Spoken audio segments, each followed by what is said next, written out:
अभी कुछ देर पहले आपने देखा कि कैसे करगिल विक्ट्री फ्लेम यहाँ लाई गई। हमारे साथ मौजूद है मोहम्मद अजीम, जिन्होंने इस फ्लेम को यहाँ लाया। उनसे जानते हैं कि इस दिन, ये जो दिन है आज करगिल विजय दिवस, उनके लिए कितना मायने रखता है। आप हमें बताइए कि जब आपने विक्ट्री फ्लेम, करगिल फ्लेम आपके हाथ में ली, तो तब क्या सोचा और क्या जहन में क्या चल रहा था उस वक्त? जब हम ग्लेशियर में थे, ग्लेशियर से जब हम लद्दाख में पहुंचे, लद्दाख से हमें हुक्म मिला कि गुमरी रोड दराज मशको वैली का जो उस समय रोड ओपनिंग का काम करना है। जब करगिल में पहुंचे तो हमें रातों रात जो है बटालक सेक्टर में .4812 पर पहुंचाया गया।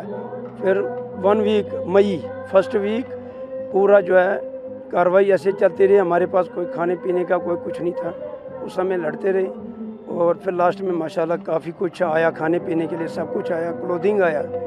उस समय कोई रोड नहीं था, आज रोड भी है। उस समय बैरकें नहीं थी, आज बैरकें भी हैं। काफ़ी कठिनाई होने के बाद ये दिन पूरे ऑल इंडिया में मनाया जाता है, नहीं कि कश्मीर में, पूरे ऑल इंडिया में ये दिन मनाया जाता है। और ये साल का जो भी करगिल जितने भी शहीद हुए अफसर साहिबान, जेसी साहिबान और बहादुर जवान, उनका जो है ये दिन मनाया जाता है हर साल में।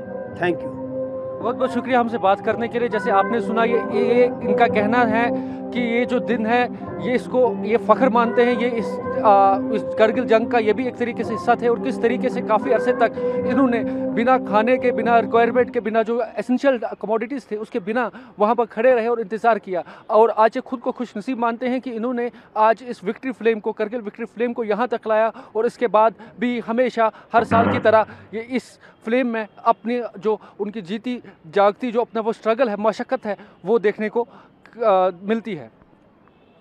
आप हमारे साथ जुड़े रहिए, आपको आगे भी हम और जो करगिल हीरोज़ थे उनसे मुलाकात कराएंगे और यहाँ पर जो लोग मौजूद हैं उनसे भी आज के दिन के हवाले से जानने की कोशिश करेंगे कि वो क्या समझते हैं आज के बारे में।